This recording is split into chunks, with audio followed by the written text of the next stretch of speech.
let's get into some shite.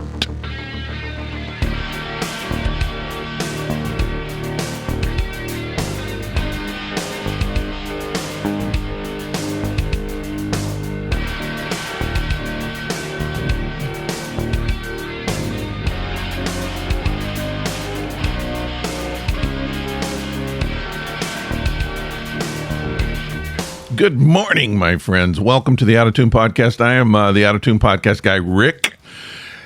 I'm going to chat with you for a little while. How you doing out there? How you feeling on this middle of February, almost Valentine? Do you do Valentine's Day? I don't know. I don't really need anybody telling me that I need to spend a specific day to tell my special person how much I care about them. I don't need that. I'm able to do that on my own. I guess it's nice. When I was younger, it was wonderful. You know, when you're a kid, I think that holidays, there's something about holidays, even like Groundhog Day for me when I was a kid was like a special thing. It's almost like you should get a gift or give a gift on Groundhog Day. Any kind of holiday was a big deal. And maybe it's because of school. I think that's probably what it was. Sometimes you're out of class, which is a big deal, or you do a special thing, and that's always great when you're a kid.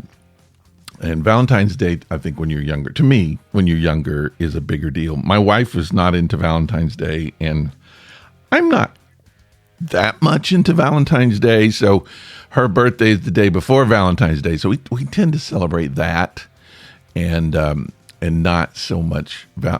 We celebrate Valentine's Day all year around. I hope you do too. I hope you're doing well out there. I'm doing well in here. I have my mushroom coffee. Have you ever had mushroom coffee? So I've been reading about mushroom coffee. It's supposed to do all this magical stuff for you. Sorry, I'm probably gonna cough before the show's over. I've been like really getting into an allergy attack. So I've been wanting to try mushroom coffee. It's supposed to be really good for you. So I finally did, bought it, poured it, try it. It tastes like barnyard dirt. And I'm not being funny because I was raised on sort of a mini farm, I would say. We raised a lot of minis out there. We had like one cow, one horse, bunches of chickens and garden and all that kind of stuff. And it reminds me of that. There's something about it's very organic. It reminds me of like the cow feed. When we were kids, the cow feed came in little pellets and you would dump it into a bucket and give it to the cow, and the cow loved it, which we thought means that it's really good. So we would take one of the little pellets and eat it to see what it tasted like. It just tasted like grains, like corn, oats, and it was kind of packed together with some kind of sugary substance, and probably poop was in there. I don't know that they put poop in the cow food, but we ate it anyway. We don't know what was in it, and we ate it. That's what you do when you're raised on a farm. You eat things that you don't know what it might not be good for you. It might. That's what built this country, is farmers trying things out. And when it didn't work and they died, everybody else knew not to do that. This country was built on that. So I feel like as a child, we were basically like scientists. We were trying things out so the other kids didn't have to. It was like I'll tell you this right now, it was better than grape nuts. Have you ever had grape nuts? It was better than that. I don't recommend that you eat it. But that's what this coffee reminds me of. It tastes like horse feed. And guess what? I'm drinking a cup right now. It's my second cup. Even saying that, I have to say maybe it's not as bad as I thought it was going to be. It's tolerable. But just go ahead and have some coffee, I guess. It's got a little bit of a chocolatey taste. It's like chocolatey, so it's like a candy bar drugged through the dirt. That's what this coffee tastes like, this mushroom coffee. I wouldn't even call it coffee. You're feeling good, Having a good time out there. I meant to do a show yesterday, and guess what? I forgot. Sometimes I forget to do a podcast. I had an appointment, and I went out. I was going to come back and do the show. When I came back from the appointment ran late. When I got back, it just slipped my mind. I went to bed, and then it suddenly hit me. Oh, crap, I forgot to do a show. So today we're late. I'm very late because I haven't done a show in a few weeks, and I'm going to tell you why I haven't done a show in a few weeks. Listen, as I tell you this story, I'm not telling this story for any kind of sympathy at all. I kind of went over some of this before, and I'm sorry if it's boring. I'm only telling it and a possibility that it might help someone else down the road, right? So here's the deal, and I've mentioned this before. Last year, I started developing a really, really, really low heart rate, which I've never had before, never worried about it before, but it scared me. And so, heart rate's supposed to be in the 70s, 80s, possibly 90s, depending on how old you are. My heart rate was in the 40s. And went to a cardiologist. We did tests and all of the kind of stuff. The cardiologist said, I think this is probably due to one of your medications. And she also said, you have a slow heart. Which makes sense. I didn't argue with that. Essentially, she didn't really use those exact words, but basically the lower chamber of my heart was slower than the top chamber.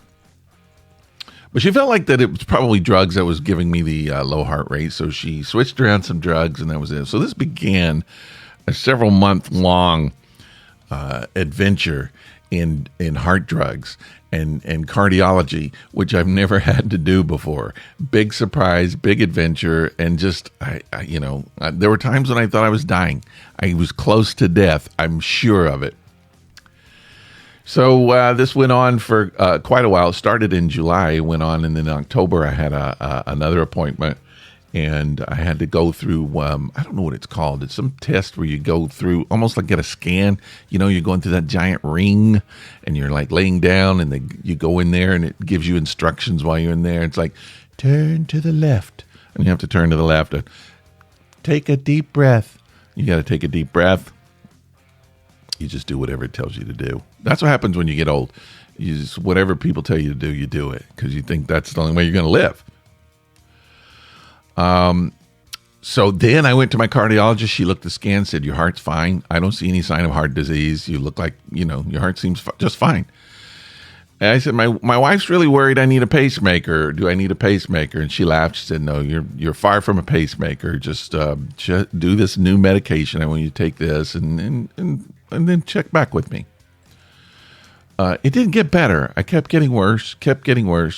A heart rate just kept dropping. So December was just really feeling bad. So I couldn't walk across the room without feeling like I ran a marathon. Literally, I would go just a few feet, and I would have to stop and hold on to something to breathe. Just like I couldn't even catch my breath. January, my heart rate had started dipping into the 30s, which was really scary. Every once in a while, I would get a 30 reading. It was unusual, and it would be very scary, but then it'd bounce back up to 40, sometimes 50. But it kept going down. So I was convinced that this medication was wrong for me, and I shouldn't be taking it. So in January, on my own decision, I decided to start taking myself off of the medication. So I started backing off of it little at a time until the first week of January. At the end of the first week of January, I was no longer taking this particular heart medication, beta blocker.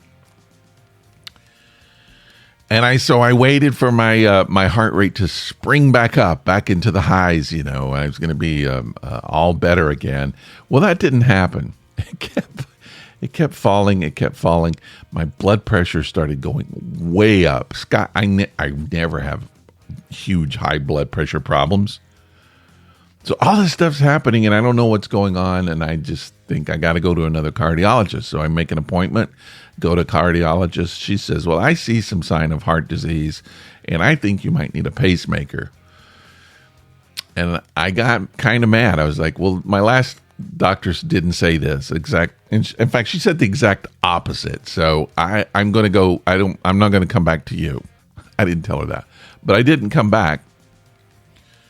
My wife works at a hospital and said, look, I'm going to pull some strings. I know a really, really good cardiologist. I'm going to get you in there. So she did. He set up an appointment. Meanwhile, my heart rate's falling even more. My blood pressure going up.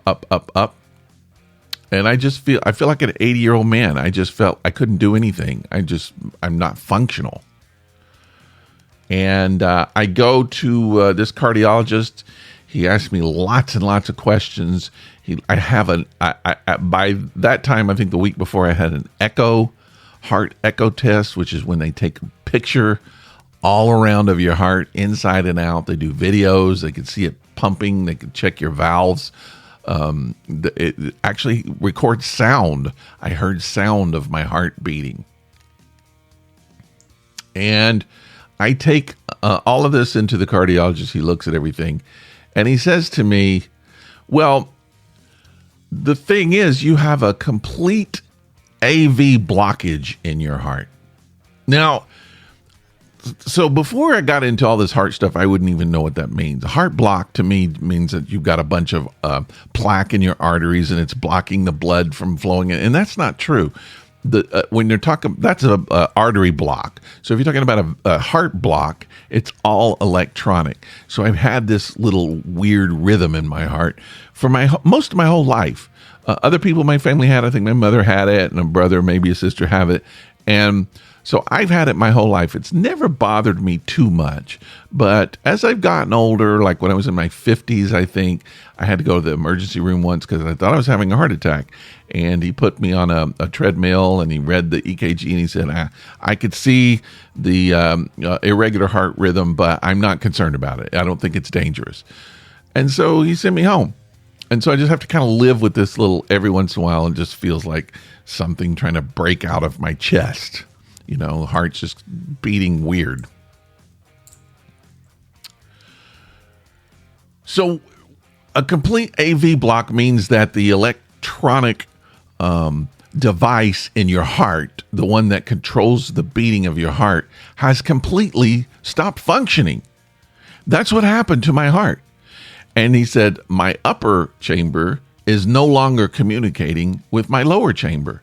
And the lower chamber of the heart is beating, and the upper chamber of the heart is beating twice for every time the lower beats. It's almost like, I guess, I have two hearts or something. They're not communicating with each other. And that's not good. And it's causing my heart rate to go down. And because of that, my blood pressure is trying to make up for the heart not pumping the blood that it needs. So my blood pressure is going up, trying to push blood through. So I got sky high blood pressure, very low heart rate. That combination is not good. And he said, it's not drugs because you went off the drugs. Otherwise, I would say, let's take some time to see if it's the drugs. We don't even have to do that now. He said, I know you're in complete blockage. My recommendation is get a pacemaker. What? I was not ready for that. So, wow. And he said, here's the thing. I'm available tomorrow. I could do it tomorrow. Now, I went in for just a regular checkup. And now he's talking about me getting a pacemaker the next day. I don't even really understand what pacemakers are. To me, it's just like if you're 90 years old, 80 years old, 90 years old, and your heart is completely giving out and dying, you get a pacemaker to keep you alive for a few years. That's what I always thought pacemaker was. I don't know the whole thing about it. I needed to do some research. So I was kind of mad. I was a little bit mad. Not at the doctor. I was just mad that no one else really said that I needed to do something. And I said that to him, and he said, well, the thing is, probably since the last time you went to a cardiologist, your heart has failed that much. So in October, she said I had a partial block. Well, now I have a total block. So just in those few months, my heart just completely started giving out. And what had been happening when I thought it was the medication was actually doing its work for as long as it could, and my heart wasn't helping out, and just decided to quit. And the medication was like, well, I can't do anything with this. And it just stopped working as well. And all it did was make me feel like crap. And then my heart wasn't working. It was just a bad combination. So I had to take all of that stuff into consideration in this doctor's office in the span of about 10 minutes and make a decision about my health and my life, a major decision. I didn't know what to do. I was like, should I go home and talk it over with my wife? Well, I knew what my wife was going to say. Go do it. And cardiologist said, look, this, I understand it's not something you want to make a decision on quickly. So think about it. But I will say, do not wait long on this. You don't have many other options. Your heart is shutting down. It's not going to get better on its own. So, wow, I had to decide. Now, I have a bit of a phobia, a little more than a bit, of just medical stuff in general, especially going under anesthesia. I have a big phobia about that. I don't like needles. I don't like people like paying attention to me, touching me, rubbing me, checking on things. I'm just not into the whole experience of a hospital. I guess most people aren't. I know they're trying to give you care, and that's their job, and that's, you do want your health to be better. But I'm just not into that whole thing. And so I had to kind of overcome that as well. And I just said, let's do it. I mean, what else? What's my other option? Die? I'm not in the mood to die right now. I'm not ready to die right now. So let's get this thing fixed and see what happens. So I said, schedule it. I went home with my wife and I said, I've got to really get in the mind space of how I'm going to do this. I got to accept it, right? So we woke up the next morning and got ready. I had to be at the hospital by 11, doing the procedure at 1. In no way prepared for this. And I still have that thing in my head just thinking about, anesthesia. I'm going to be going under. I don't like it. And that might be 90% of my stress is that. And so I just tried to stay present. I tried to stay in the now and not think about the future. Whatever I was doing, that's what I was doing. I mean, I just really concentrated on whether I was walking or sitting down or whatever I was doing. I did not think ahead of that. It was the only way I could function, really. And honestly, it worked. I did not stress that much. Not as much as I thought I would. I didn't panic. I didn't freak out. And next thing I know, I'm putting on a hospital gown. And climbing into bed and laying there. They're putting needles in my arm and doing all the stuff. And part of me is just going, what is going on? I don't know what to expect. He tried to tell me, kind of what to expect. So everything's going pretty well, and I'm trying to be very accepting. And finally, the doc came in to kind of say, how you feeling? We're going to do this, whatever. And I said, well, here's the thing. I have a pretty intense phobia of anesthesia. And so that's probably my biggest thing. And he said, oh, well, don't worry about that.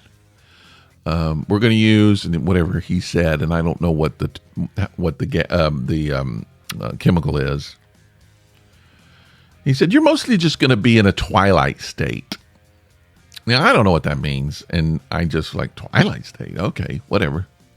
And I just kind of dismissed it and just got back in my little space of now. And just laid there, tried to relax. I really tried to kind of meditate and relax, just really focus on breathing and what I was feeling in the now. Let them come up and poke me if they needed to. They had to shave my chest. That actually hurt. They need a new razor. Somebody tell them they need a new razor. That hurt. And then they painted me with this orange alcohol. So I'm like, I kind of look like Trump. I've got like orange boobs, and on my whole chest is orange and shaved.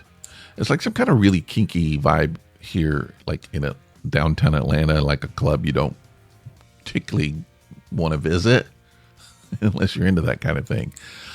I don't know. Again, you just do what they tell you to do. I think about that with women having babies.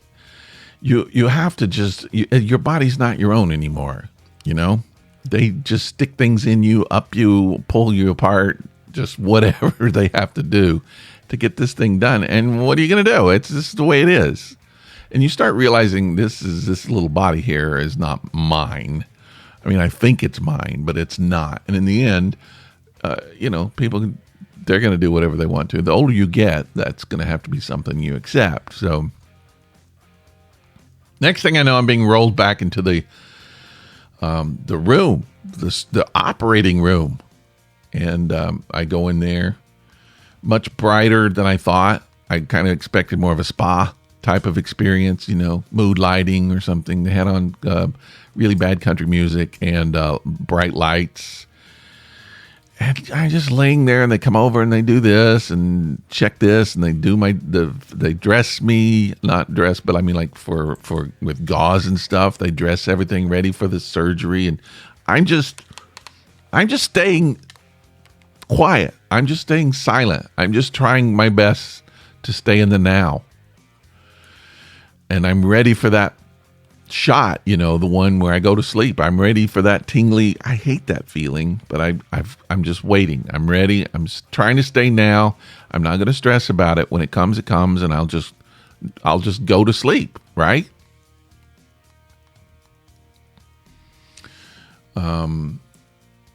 Doctor comes in, looks at everything, checks everything out. They're all doing their pre-surgery ritual that they do. There's several people in the room getting things ready, getting things organized, getting me ready and organized, prepping. And I hear the doctor say something like, all right, let's do it, or whatever. And somebody on the other side of me says, all right, administering anesthesia. And I think, here we go. This is it. And I wait, and nothing happens. So at one point they give me a shot of something, and I feel like ice water. I can feel it like going through the vein in my left arm, coming all the way up, and it goes through into my heart, and then I can feel it traveling down my right arm like ice water. It's like the creepiest feeling. Checking, I guess, to make sure that the veins and arteries are working properly or whatever they have to do. But I don't feel sleepy. I don't feel anything. I could get up and walk out of the room if I want to. And the doctor comes over and goes, okay, here we go. I'm like, wait. I want to stop it. I'm like, well, no, wait, I'm still awake. This is not supposed to be the case, right? But apparently it is. And so he sticks needles into my chest where he's going to open me up. And he's like administering the local anesthesia or whatever. He's like, he pokes me like 10 times, just like sticking a fork in a baked potato, just like, that hurt like crap. I'd love to be asleep during that. That was painful. Next thing I know, he's cutting me. He's cutting me open. I'm awake and he's cutting me open. But guess what? I didn't feel it. I didn't feel the cut. I didn't feel any of that. I still don't know why I had to be awake, but at least I didn't feel that. But I could feel he's doing all the stuff he needs to do. I can feel him when he's putting pressure on my chest, doing whatever he's got to do. As I say the chest, it's upper chest, right under the collarbone on my left side, right next to my shoulder. He's got a device he's going to put in it. And I kind of misunderstood I didn't know how it attaches to the heart. But I found out while I was there. So they have 2 leads, they're wire leads, and they have to go into the heart. I thought that they just kind of ran through your body and they just kind of like pierce them into the heart or stick them into the heart. I don't know how it works. I'm not a doctor. What I found out was they have to cut open a vein, 2 veins, I think, in my body, and then they travel that lead down the vein, just like threading it through, just like you're putting something into a straw, and they just thread it through until it goes into my heart. And then I think they sew it into the vein so it's stuck. So they do that twice. That hurt like crap. Not the pushing it through the vein. That didn't hurt bad. Him like trying to find the vein and cut the vein. I could feel that. That hurt. That was the worst feeling of all. Whole thing took about, I think it took about an hour and a half, hour and 20 minutes, somewhere around there, possibly a little shorter. But I tried to stay still through the whole thing. I tried not to make a noise. I had to kind of squirm a couple times out of pain. And he says, he's moving. Let's give him 25 more. Well, I didn't feel that either. I think they did that 4 times. So that's 100 more. And I never felt it once. At any point in that procedure, I could have got up and left, walked away, and not stumbled. So he's done with the whole thing. He says, I'm going to suture. And I was like, oh, this is going to hurt. This is going to hurt. And he does 3 rows of suturing. I didn't feel one. He says, I'm done. And he leaves. And then the staff there left over, they dress it, fix it up. They usher me out. I go back to the room. I see my wife and I go, hey, how's it going? This is exactly how I was through the whole thing. I was never asleep. And now I have a little pacemaker, and my heart is no longer in the lows. It's in the highs where it's supposed to be. Everything's working well. There was some pain the first few hours. Let's go 6 hours. I felt some pain, especially standing up. It hurt. Pain quickly went away. Next day, 0 pain. I didn't feel anything. No hurt at all. Now it's been 1 week today that I got it, and I have no pain in my arm. My heart is beating normal.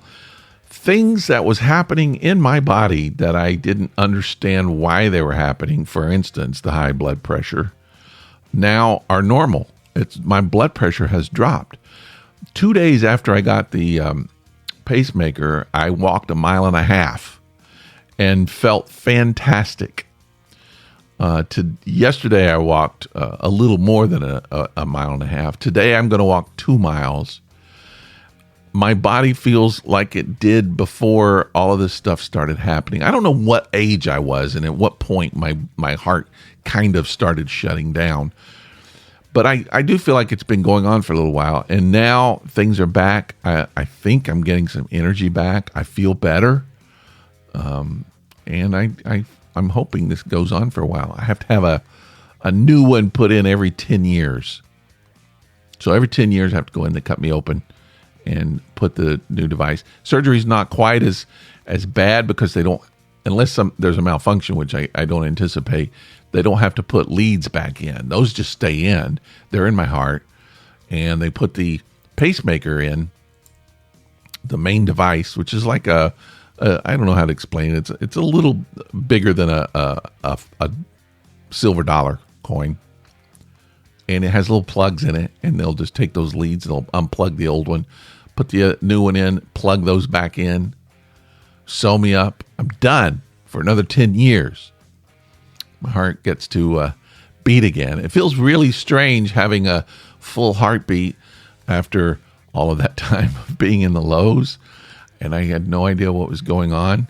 But all the time, it wasn't drugs. It was me. I was failing. My heart was failing me. And made a good decision. If you're on the fence for whatever reason about getting a pacemaker, I can tell you it's wow. It's much more of a breeze than I thought it would be. The procedure itself, everybody's got their own custom difficulties and problems with for whatever reason they would need a pacemaker. But if you're if you're kind of stressing about the procedure, don't, man. It is it's one of the easiest things I've done. And I am not an easy person when it comes to medical procedures. So I would do it again, easily do it again. I've had colonoscopies before that I would particularly don't want to do again. This did have a little bit of pain, 20%, let's say, was pain. That the cutting of the vein was not my favorite. If I could choose, I think I would have preferred to have been knocked out. It also just hurt sitting there for doing nothing for an hour, not moving, trying not to move. Your back hurts, your arm hurts, and I kind of want to shift my weight. I was so afraid I was going to cough right at the time he's doing something really important. So that's a little stressful as well, but none of that happened and everything worked out. And now my heart's going the way it's supposed to, and I feel better. I feel good. I'm happy I did it. Anybody have any questions about if they're pondering a procedure, if you're thinking about it, feel free to contact me, and I'll kind of give you more information. But that's pretty much what happened. The hospital stay was a breeze. I will say the hardest thing about it is sleeping, because so mine's on my left side, and you're not supposed to sleep on your left side. I'm a side sleeper. Fortunately, I sleep on my right side mostly, but I switch all night long. I go left, right, and I can't go to the left, so I get really tired of sleeping on my right, and sleeping has been difficult. So I can't sleep on my back. That's been, I think, the worst part of it. And I have to be on some drugs to kind of maintain my heart rhythms, but it was a great choice. Glad I did it. I got the heart of a 20-year-old man now. But that was the other good thing that I found out through this whole process was through all the imaging and the echo and all the stuff. I mean, the cardiologist looked at my echo results and he said, "You have a super strong heart, really good heart." And that's good to know at my age that I've made some decent choices. Smoked for a little while, not cigarettes. I smoked pipes and cigars for a little while. Had to stop. Glad I did. I mean, I might have done lung damage, but I haven't done heart damage. I've been vegetarian for over half my life. I guess that paid off. I'd love to have some chicken, but I also prefer to have a good heart. But anyway, so that's it. That's my story. And I'm out of it. Now I'm back doing podcasts again, right? Just a quick kind of a thing about this is sort of it might be a bit premature, but I'm going to say it anyway. I have for some of you who've been listening to me for a while, and maybe you came to me through the Life in a Kilt podcast that I used to do, or This Epic Disaster podcast that I used to do. I appreciate you for dropping in and listening to this podcast, solo podcast. This might be something you might be interested in. I have been in talks with my former podcast partner, Sherry Brown. We're still friends, and we talk a lot and when we can. And we, for quite a while, we have been just mentioning doing the podcast again. And she's been wanting to do it for a little while. I wasn't ready, and I'd been saying I don't think so. Through this process, I kind of started thinking about my age, my just life in general. It's short. Life is short. Do the things that you love doing. Do the things that you want to do, because there will come a time you can't. Right? It's inevitable. It's going to happen. We're all going to get to that point where we can't do the things we used to want to do, and then there's going to be a point where we can't do anything because we'll be croaked. So I thought a lot about that, and I'm just like, what is in my life do I like? Do I love doing art? If I could design my number one job, the job that I would want for the rest of my life, if I could just customize that job and say, this is what I want to do, and I can do it, I would travel around to like antique stores, estate sales, thrift stores, and I would buy old art that's in great shape, original art, and I would resell it. either through a gallery or online or whatever. I love that more than anything. Going and finding a great piece of art that's just kind of stuck in a secondhand store and help it find a new home. I just really get into that. And I like doing art, and so I'm going to keep doing art.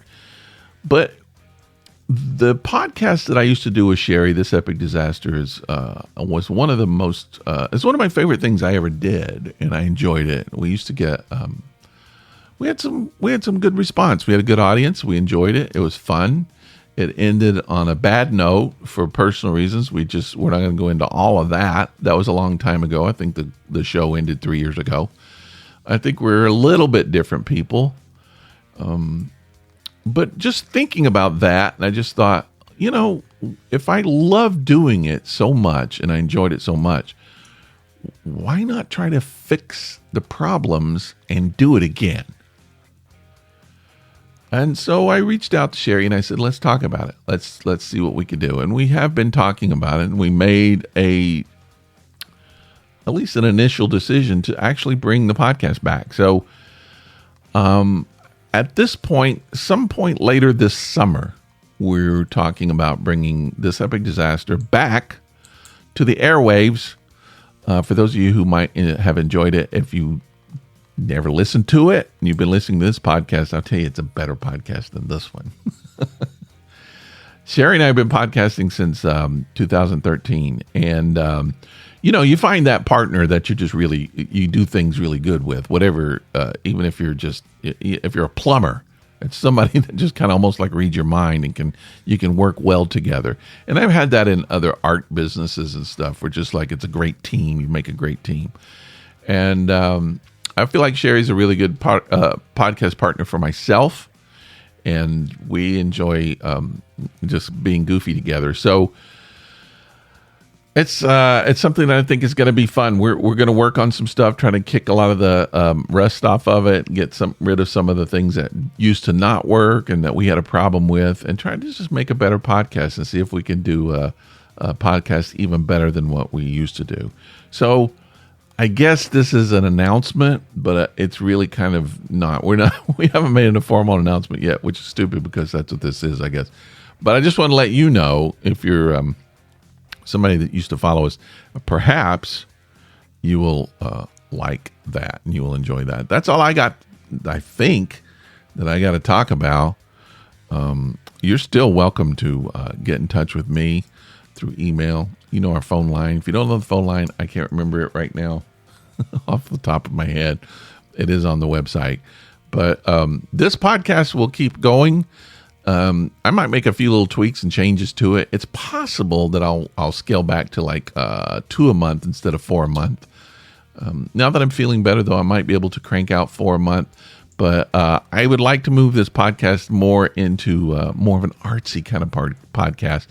Talk more about arts and creativity, spirituality, kind of the inner impulses that drive art and creativity. And when I say spirituality, not religious at all, but just kind of the things inside you that make you tick, that make you love, that makes you create, that makes you feel happy. Does that make sense? That's kind of what I'd like to do with this podcast.